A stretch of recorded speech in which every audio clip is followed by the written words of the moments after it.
Pete Rose, the big story today. Shoeless Joe Jackson, the big story today. Can I tell you for a split second? You thought it was Joe Jackson, the singer? No, I thought it was Michael Jackson's dad, Joe Jackson. No, for a split second, I saw a picture of Pete Rose in his Captain Kangaroo haircut, wearing his Reds hat, and it says reinstated. And I was like, yeah, he died. That's right. Like, I forgot for a split second. You thought it said Pete Rose resurrected? No, reinstated. And so I'm like, oh, man, look, finally. Oh, no. Oh, but, yeah, he's dead. Breaking news today. You heard Dan Byer. MLB Commissioner Rob Manfred removed Pete Rose's and Shoeless Joe Jackson and other deceased players from the league's permanently ineligible list on Tuesday. Reinstated. Removed from MLB's permanent ineligible list. And I'm like, okay. Shoeless Joe Jackson, legend. We know the story. We've seen Field of Dreams. We know Shoeless Joe Jackson. We saw Goodfellas. Yeah, Pete Rose. Yeah, okay, we all know his story. Too little, too late here, but okay, all right, it makes sense. And then my other question, along with Jay Stu too, because I saw Jay Stu in the hallway. Yeah. Who? Yeah, he's like. Jay who? Jay Stu, producer. He's like, my question would be, well, why? And I'm like, that was yeah, a good impersonation. Whoa. And he gave you that. Well, eyebrow raised. Is that Big J? Yeah.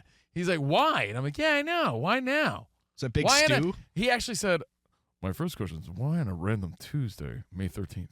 Because of what's happening tomorrow. And then, we did the detective work. Yeah. Like, tomorrow is actually Pete Rose Day. So it does kind of add up and make sense. I don't know if that's why it adds up. No, but it does make more sense, right? Well, like, why now? And then I started thinking, too, when I hear Dan Byer saying, and 17 other people on the list. And I'm like, can I name anyone else on the list? And then it makes sense. Do you remember the movie 8 Men Out? Yep. Those are 8 of them. Yeah, 8 of them are from the Black Sox scandal. So most of them are Black Sox that played with Shoeless Joe Jackson, the guys with the shoes. So Shoeless Joe Jackson. Most of them and are affiliated with that scandal from back then. So Iowa Sam brought up something about Ray Liotta, and I was laughing because it's exactly what I picture in my mind. You looking at like MLB Network right now and you see a picture of Pete Rose and then a real picture of Joe Jackson? You're like, why is that not Ray Liotta's face? You're like, oh wait. Oh. You think of Joe Jackson, you're like, can I give you a Ray Liotta fun fact? Please do. He's from my hometown of Union, New Jersey, and he's in our Union, New Jersey High School Hall of Fame. And I was there sitting in the audience when he was inducted. Goodfellas came out in 1990.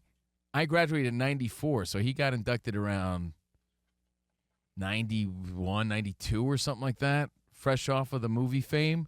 And it was an experience. I'll leave it at that. And we later had him on the show years later. But you in the Hall of Fame? And then you remember him most, aside from Goodfellas and Shoeless Joe Jackson in The Field of Dreams, you know him best probably from Chantix. Are you in the Hall of Fame, by the way?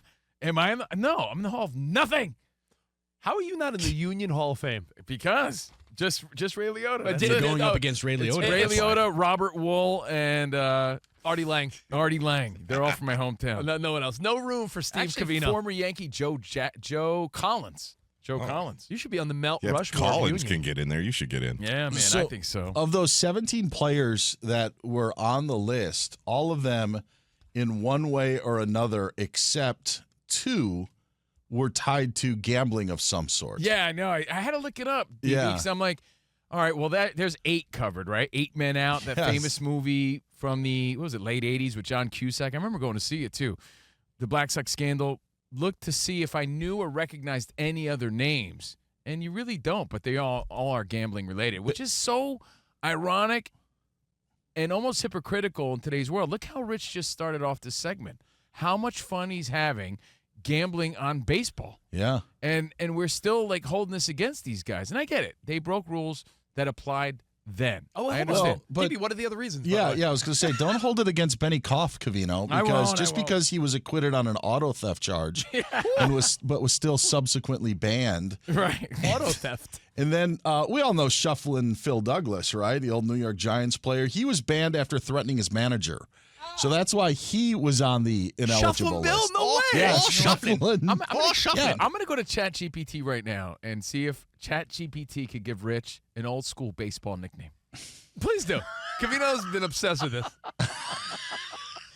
It's going to take 4 gallons of water to spit that out. No, I got it.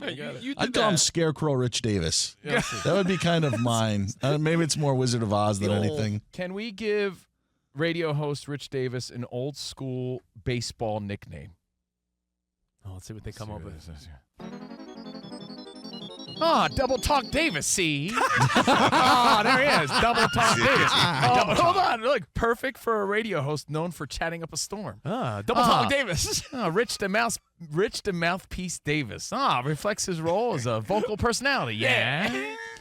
Hey, there he is. Quick Draw Davis with the double. Quick I was going to say. Suggests Double quick talk wit of the days, double plays at night. and fast talking. There he is. Slick Davis with a play at second base.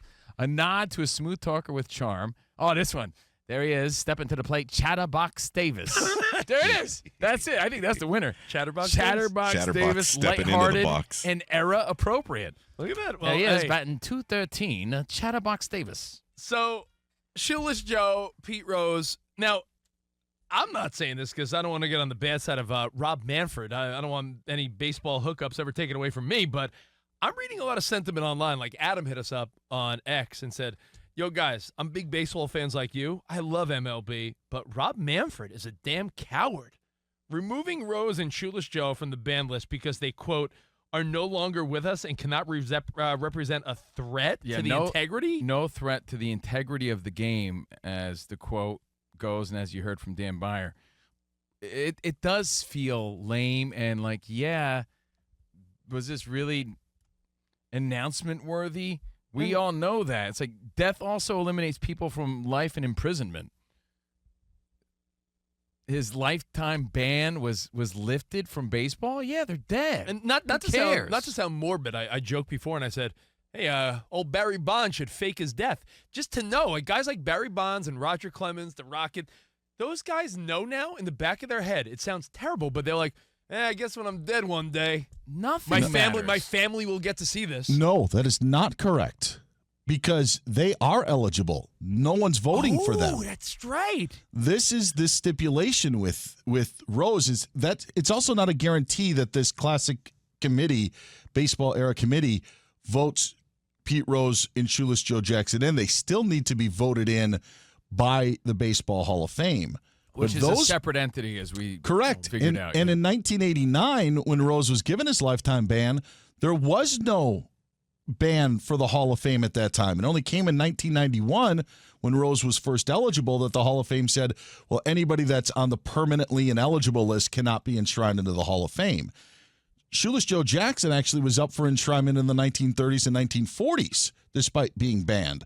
The ban for the Hall of Fame didn't come in until 1991, until after Pete Rose had agreed to his lifetime ban with Bart Giamatti. But Bonds, all of Clemens, Rafael Palmeiro, A-Rod, all have been on the ballot. Remember, we say they get 38% of the vote. They get 40% of the vote. So they're all clean. Wow. They're all clean for to be enshrined. Pardon me, Chatterbox Davis got it wrong. A double take for double talk. There he is, Double Talk Davis, yeah. He's 0 for 2 today. Chatterbox Davis. Ugh. So funny. So to me, it's almost like, yeah, what would he do? It's almost like you're making the statement for some sort of like, you know what, Rob Manfred, you did the right thing. You did nothing. They died. I mean, They're dead. Does anything really matter? Like Rich, you mentioned, I'm not in the Union High School Hall of Fame. Yeah. Is it going to mean diddly squat to me if I'm dead? Who cares? Yeah, this is like when Kenny Stabler was put into the Hall of Fame right after he died. I was like, it sucks the life out of the joy out of it. I mean, You're not giving at that anyone an point, honor. You're just yeah, saying they're it's- dead, so it doesn't matter. You're not giving them anything. They died. There's no more ban lifted. They're obviously not a threat. You know why? Because they're dead. It's dumb. The whole thing just But rubs what me the about wrong way. what 'cause about the family and the organization? Like the Reds I was going to say that. put out the statement about how happy they are as an organization. But you know what it made them much more happy? To see their grandfather and their father and their family member honored when he was alive and when it mattered. So, yeah, it might help the family legacy a little bit, but it didn't help anything for Pete Rose. Covino, And again, it's baseball, dude. It's not like he murdered anybody. this guy here is dead. Cross him off then. Cross him off. I look at it this way. Covino and I have made it a point over the years, and we try to do this. Honor people while they're here. Nothing bothers me more than when some actor, musician, a great athlete, someone dies, and then everyone decides to, as the kids say, give them their flowers. Give them their flowers while they're alive. Swear to God, we make a deliberate attempt to try to do that every once in a while, whether it be here on Fox Sports Radio or a Patreon show. You'll just have a random thought. You'll appreciate somebody. And you're like, I'm going to write this down because this dude deserves some props or some credit. He's been doing it for too long. He's too great at what he does. No one's going to talk about it until he's dead. Let's talk about him now. Yeah. So that's why I feel bad about this whole Pete Rose thing. We said it over and over again, that he'll be acknowledged once he dies. And it's exactly what happened. Is Donald Trump going to try to take credit for this? Because remember, didn't he say early on, we're going to get him in? Oh my God, dude, that's a whole other conversation in itself. And again, it doesn't mean he's going to be in the Hall of Fame, guys.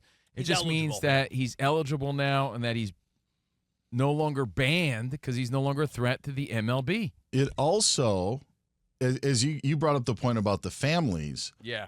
And I know Danny brought up Kenny Stabler, but Kenny Stabler didn't do anything wrong. They should have enshrined him. Pete Rose did something wrong, and what Major League Baseball is saying is, we know that he did something wrong, and if Pete Rose were alive today and we put this into effect, he would not be eligible. He still would be on the permanently ineligible list because he's still alive. The ruling, as Manfred calls it, policy says if you are dead, well, then you're done. You are no longer a threat to the game. Right. You're no longer, could possibly bring any stain to the game. So that's over with. So with that, the end of your life means the end of your sentence, which may give solace to the family or the Reds fans, but doesn't necessarily put Pete Rose or Shoeless Joe Jackson off the hook because they aren't here to be celebrated. He's only eligible because he's lifeless, Joe Jackson. Yes, that is correct. And by the way, yes, think of how long the Joe Jackson family had to wait to get this news. How long has that guy been dead for? Sure. Right? It's ridiculous. It's probably the FDR administration. It's a weird announcement. That's I my think feeling. Joe Jackson, how long he's been dead? Yeah. Jason Stewart said he had been dead for 71 years. There you go. He died December 5th, 1951. 71 years Wow. he's been dead. Guess Guess what? 73 years, 74 what? years, whatever it is. He was no threat 71 years ago. But now we announce it. Hey, I guess better late than never. Yeah, you can't have a death sentence. I mean, you can. You can have a life sentence, You and think- then when you die, Was it it's eight lifted. men out for a lifetime and 71 years? Now listen, again, no, with no disrespect to, victims in major crimes, right? Yeah. But you ever see someone in court and they hand down some piece of trash, some real piece of S, back to back to back, all these life sentences, and you're like, one's enough. What? I get it because you want to make sure that the people that were affected have their justice, their feeling. But there are times that it's 30 years to life for this count. This counts 30 years to life. And a guy's serving 5 back-to-back consecutive are life they predicting sentences. this guy to live to 300? He's not going to live 5 lives. Wow. It's symbolic. It sends a message. No, yeah. but I'm saying symbolic. But I think there's something, while meaningful to those families. But they always say it's- banned for what? Banned for life, right? That's what you would think. So it's implied, isn't it implied that when they die, the ban is lifted? Oh. But not for Joe Jackson and the other 8 guys. It was for life plus 71. Manfred said that ban for life was never a part of this. It was the Really? What permanently does that mean? ineligible list. Now, and that's what he said. They called it policy that now they can be taken off the list and allow this to be put in the hands of the Baseball Hall of Fame. I brought this up earlier. I'm going to try it again because it didn't sound right. So maybe I'm going to be double talk Davis here. Double talk. But earlier today on the network on Doug's show, the Menendez trial is front and center here in Southern California. I don't know if it's that way across the country, but there is I think that there are parallels. They may not be exact to what's going on, but again, there was a questioning about the sentencing and how that went down. It was the same thing with Pete Rose, where he thought that he would be able to renegotiate his entrance into Major League Baseball after a year, but decided to accept this agreement to say that he didn't bet on baseball to stop litigation against the league. Then Bart Giamatti dies. Fay Vincent becomes commissioner and says, well, this is the agreement. You signed it. You said that you are permanently ineligible from Major League Baseball. And it was never moved from that. And commissioners after the fact did not want to change a commissioner's previous ruling. Manfred even mentioned that in the statement. I don't know if it's like a game of Covino's favorite game of Jenga, but there's just a lot of pieces like in and out here and moving around. And somehow or another, Manfred's figured out a way to craft this in a way that, I don't know, to me kind of makes sense. But I may Is be. he trying to take glory on just a weird announcement? Like, see what I did? I think that could be part of it. And a lot of people like you, I think, just see right through it. It's like made up valor. It's like, hey, guys, look what I'm doing. And I'm like, okay, but he died. And by the way, speaking of the Menendez brothers, I do love the infamous Menendez brother Mark Jackson basketball card. Have you ever seen that? Yeah, NBA Hoops. NBA Hoops 1990 is Mark Jackson throwing a pass, but the Menendez brothers are sitting right there courtside. I have this card in my You do collection. have that I have one? it. Yep. Yeah, that's a classic. It's a weird one. All right, let's get to the phone calls on this because it is a big, big breaking story today. Pete Rose off the ineligible list along with the other Black Sox guys and other gambling stories. And who do we got, Rich? Let's say I had a Brooklyn and Bruno. What's up, Bruno? CNR boys, I love you guys. Hey, I this is near and dear to my heart. I honestly believe this is such a really bad thing. Pete, to put him in, or if they're considering putting him in after the fact, keep him out. You know what I mean? They shouldn't put him in posthumously. It really isn't right. The other players, the Black Sox guys, I can understand that, but just think about the environment we live in today with legalized gambling. I mean, all these players that are still right now, NFL, NBA, these guys gamble on their phones every day. Now, that being said, it's window dressing. It's terrible now because you know what? I'd rather see him be left out. It's Susan Lucci. Don't give me the award. It's a sympathy thing. It's almost better. It's almost better. Insulting It's a little almost bit. better off leaving him out. I agree. You know what it's like? That's a great call. Agreed. Great call. That is Bruno. You could feel and see right through the tomfoolery. It's just disingenuous. It feels odd, like enforced. Especially the current. Like I said, we started the segment, me talking about how I'm loving doing the DraftKings Pick 6. And, gambling and sports wagering is a part of life now. It's almost like that poor. And guess what? It's almost Pete like, Rose was around while the explosion happened. and let me tell you, it's also. It's like that sad story of like a guy that's sitting in jail because he had a joint on him and he got arrested for weed. Meanwhile, like everywhere you go, there's weed legal shops everywhere. So Bruno's saying it's sending a bad message at this time, right? yeah, it's a weird. It's a mixed message. Kurt, actually, let's go to Mitchell first. He's been on hold for a while. Thanks, Mitchell. 877-99 on Fox. What's Ohio. up, buddy? What's up?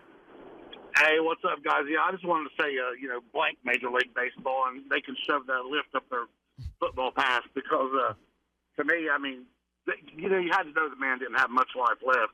They could have took that up a year or so ago. They're not doing it now for his career or anything else. They're doing it to make themselves feel better. So, yeah. Yeah, I feel that the announcement on this random Tuesday, a day before Pete Rose Day, does make you feel that way. It does. Pete Rose, legend. Shoeless Joe Jackson, legend. Will they be in the Hall of Fame in 2 years when the committee votes? Probably. Kurt in Penn. What's up, Kurt? Going on, guys? I love your show. Oh, thank you, man. Thank you, man. Yeah, no. So you're not gonna like me. I was so happy when I heard the news today about all of this. To be honest, I understand Pete Rose is Pete Rose, and as a person and everything else, but the fact that he owns the record and I hate like the steroid guys, but he just was Charlie Hustle. Hey, dude, we're not saying we're mad at this. We're mad at how it was handled. Yeah, no, we all loved Pete Rose. Yeah, I just think it should have. I think it should have happened while he was alive. I hope you're not misunderstanding, Kurt. I like Pete Rose. I think he should be in. I wish that it would have happened. I feel like people should be alive when they go in the Hall of Fame. Like, I'm more stoked about the Shoeless Joe Jackson thing. Yeah, he's smiling down somewhere. 71 years later? Chantix. So if Pete Rose is put on this ballot that's going to be voted on by the Classic Baseball Era Committee in December of 2027, this would be the class, just some of the names that he would go in. Because remember, there's always headliners, right? It would be Albert Pujols, Robinson Cano, Yadier Molina, Steven Strasburg, David Price, Lorenzo Cain, some of the names that would be up that year. Pujols in for sure. I'm just laughing, Dan, because I'm thinking there would be one writer that's like, Shoeless Joe Jackson. I mean, he's not a first ballot guy. Yeah. But It's the same thing. But when you would think it would be what a weekend it would be for Albert Pujols, which would then be completely overshadowed by Pete Rose getting in at that point. that's true. But an honor, no, to be inducted with those names. That's kind of cool. All right, well, hey, we're going to do a little Shaq Diesel trivia coming up. And you know what? I got a question for you that'll take 10 seconds. In your lifetime, because we brought up the great Bartlett Giamatti, can you name the commissioners of baseball since you've been alive? Let's go from, we'll just say roughly 1980 till now. Can you, do you know? Frank White. No? I mean, Bill White. Yeah, he's one of them. Bill White. Yeah. No. What? Yes, he was on the baseballs. Bill White? Mm-hmm. I don't No, I think he was the National League. He was I think he American and was, National League. Bill White was a National League guy. I don't know. But I'll go in reverse order. Troy Vincent, right? Troy Faye Vincent. Vincent. Faye Vincent. Oh, Faye Vincent. Troy Okay. Vincent. I'm sorry. Football player. In our life, if you, let's say you were born around 1980, Bowie Kent Kuhn. No, I wouldn't remember. And Oh. then it was, what is it, Peter Oberoth? Uberoth. Uberoth. Oh, yeah. Now, here's where I remember. Giamatti, Faye Vincent, Bud Selig, But Rob Selig, Manfred. obviously. Yeah. Who was it before in the NFL? Who was it before Roger Goodell? Paul Tagliabue. Paul Tagliabue before that? Pete Rozelle. Oh, there you go. You know what? I should have known that.